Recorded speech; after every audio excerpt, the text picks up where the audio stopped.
এখন যে তারাবি চলছে আল্লাহ জবাব দিতে পারবে, দিবে। এদিকে দেখেন 5G স্পিড চলছে, আমার দিকে দেখেন। আলহামদুলিল্লাহি রাব্বিল আলামিন আর রহমানির রহিম মালিকি ইয়াউমিদ্দিন গায়রিল মাগদুবি আলাইহিম ওয়ালাদ-দাল্লিন। মাঝখানে 3টা আয়াত বাদ দিয়ে দিয়েছে। সেক্রেটারি বলছে এইটাই হাফিজ, মারাত্মক হাফিজ। আল্লাহু আকবার। আলহামদুলিল্লাহি রাব্বিল আলামিন আর রহমানির মালিকি ইয়াউমিদ্দিন ওয়ালাদ-দাল্লিন। ওই যে দারুণ তারাবি ভাই 25 মিনিটে শেষ হয়ে আনা। আমাদের মতন মুলবি কুণ্ঠেও পাবি না। একটা মসজিদে ইমাম নেবে তারাবির জন্য, এটা দেখলাম মোবাইলে।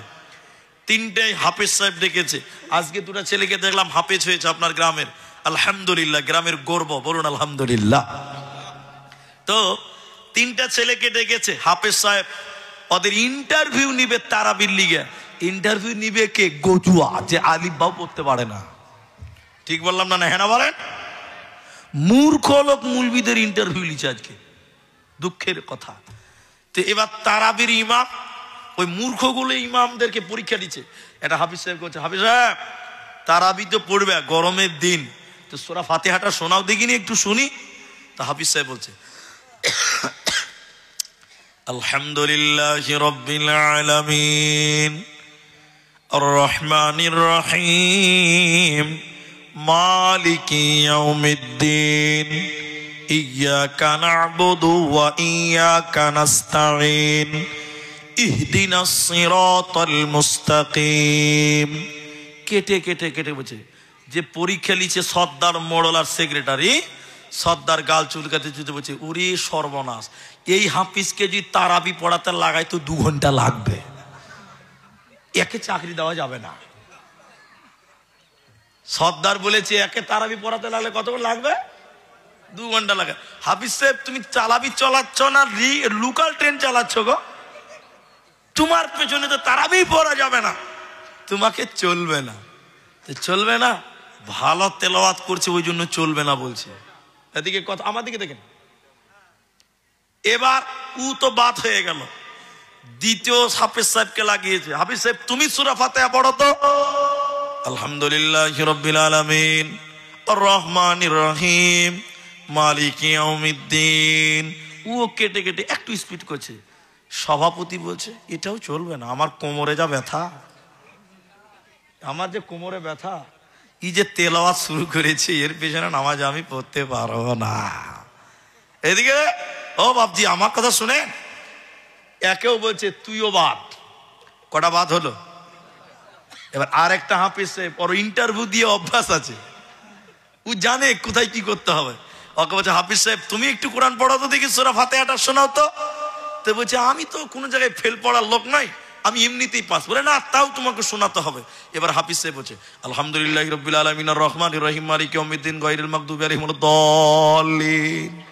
মাঝখানে 3টা আয়াত বাদ দিয়ে দিয়েছে। সেক্রেটারি বলছে এইটাই হাফিজ, মারাত্মক হাফিজ। সালা 20 সেকেন্ডে সূরা ফাতিহা শেষ। বলছে একই হাফিজ নিয়োগ করা হোক, ই তারাবি পড়াবে। মাঝখানে 3টা আয়াত বাদ গেছে, ও গজুয়াদের খবরই নাই। বুঝতে পারছেন কিনা? তো বর্তমান নামাজে স্থিরতা নাই। আমি হ্যাঁ না বললাম না, বলবেন না একটু? তারাবি পড়বেন, নামাজ, রমজান মাস কোরআন নাজিলের মাস, কোরআনকে স্থির ভাবে তেলাওয়াত করেন। অরাত্তিলিল কোরআন তারতিলা, সুন্দর করে সুরলি কণ্ঠে তুমি কোরআন তেলাওয়াত করো, প্রতিটা অক্ষরে অক্ষরে আল্লাহ 10 নেকি দিবে। বলুন সুবহানাল্লাহ। হাদিস থেকে শোনাই, হে মা জননীরা, পরে আমার ভাইজানেরা শোনেন, আপনি কোরআন তেলাওয়াত করলে কি লাভ হবে? নবী বললেন 2টি জিনিসের সাক্ষী কিয়ামতের দিন আল্লাহ কবুল করবেন। সবাই এদিকে ভাই, কটা জিনিস বললাম?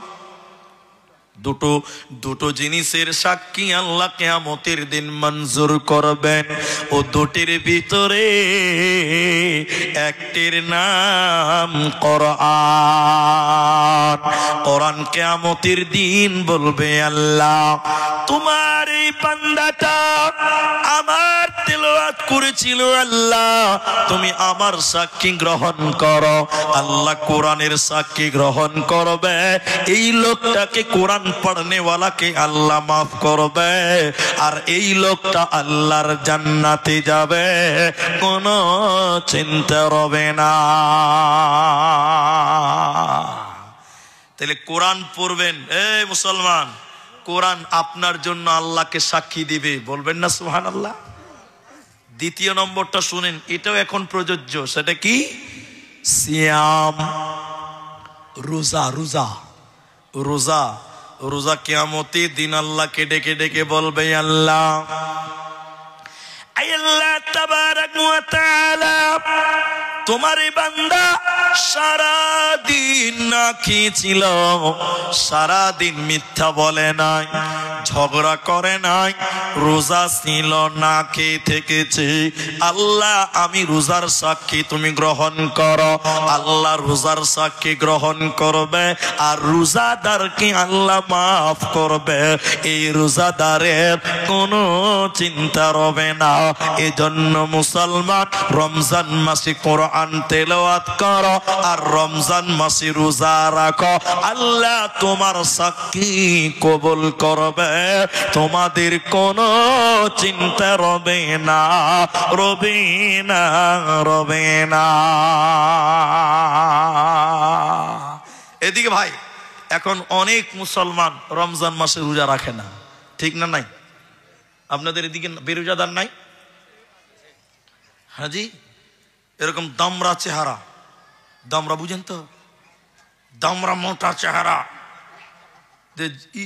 রোজার মাসে রোজা রাখে না, মসজিদের পায়খানাতে বসে বসে সুন্নতের টান মারে, ঠিক না? নাই বলেন? এদিকে নাই? আপনার দিকে মনে হয় নাই? কত বিহায়া, রোজার মাসে দিনের বেলায় চা খেয়েছে, ইনাদের মতন হুজুর দেখে লিয়েছে, ওর ভয়ে ভিতরে হেলিকপ্টার চালু হয়ে গেছে, যে মুলবি দেখে লিয়েছে, তার মুলবি বলছে, তুই রোজা রাখিস নি কেন? বল বল, সর্দারকে বলবো তুই রোজা কেন রাখিস নি, বল। গাল চিলকাতে যে বাহানা করছে, বলছে, মুলি সাহেব আমার পেটে খুব গ্যাস। ঠিক বলছি না? হেনা বলেন? রমজান মাসে কিছু গ্যাসের রুগী বাড়ে, বাড়ে কি বাড়ে না বলেন? তাহলে আমার বক্তব্য রমজানের ওই দিকটা নয়, কোরআনের দিকটা, টোটাল বক্তব্য কোরআন। তাহলে একবার আমার সঙ্গে বলেন, আবার কোরআন পড়লে নেকি হয়, কোরআন শুনলেও নেকি হয়, কোরআনের পেছনে সময় দিলেও, কোরআনের পেছনে টাকা দিলেও নেকি হয়। আরেকবার বলুন সুবহানাল্লাহ। এখন আপনারা, এখন যারা রাত্রি বেলায় বসে আছেন, আমি 1 ঘন্টা থেকে আপনাদের শুধু কোরআন শোনালাম, কোরআন। এখন প্রশ্ন করছি, উত্তর দেন ভাই, আমার বক্তব্য বুঝার চেষ্টা করেন, আমি আপনাকে পা ধরে বলি বুঝার চেষ্টা করেন। অনেক মুসলমান আজকে বাড়িতে লিখছে 786, লেখেন আপনার দিকে আছে? অনেক মুসলমান ওর গাড়িতে লিখেছে 786, দেখেননি আপনারা ভাই? সবাই বলুন, দেখেছেন না? নাই? অনেক মুসলমানদের বাড়ির মেন গেটেও লেখা থাকে 700। আজকের জালসায় লিখেছেন কিনা আমি দেখিনি, খেয়াল করা হয়নি। বর্ধমান জেলাতে একটা জলসায় গেছিলাম, আপনার পশ্চিমবঙ্গের কথা বলছি, খড়দত্ত পাড়া, পূর্ব বর্ধমান। বিশাল লাইটিং করেছে জালসার গেট, একদম। মা বোন মুখটা বন্ধ করেন, আমাকে বলতে দেন। তো গেটে লিখেছে 786। আমাকে রাত 1টার সময় স্টেজে দিয়েছিল। কটায়? স্টেজে উঠেই বললাম, এদিকে দেখেন ভাই, আপনারা জালসার গেটে 786 লিখেছেন কেন? এর মানে কি বলেন? স্টেজের ডান দিক থেকে একটা লোক গাল চুলকাতে করছে, হুজুর আপনি এটুকু জানেন না? মানে বক্তার কুটকুটি মেরে দিয়েছে, এক কথাতে শেষ। তখন আমি বলছি জানি না বলেই তো বললাম।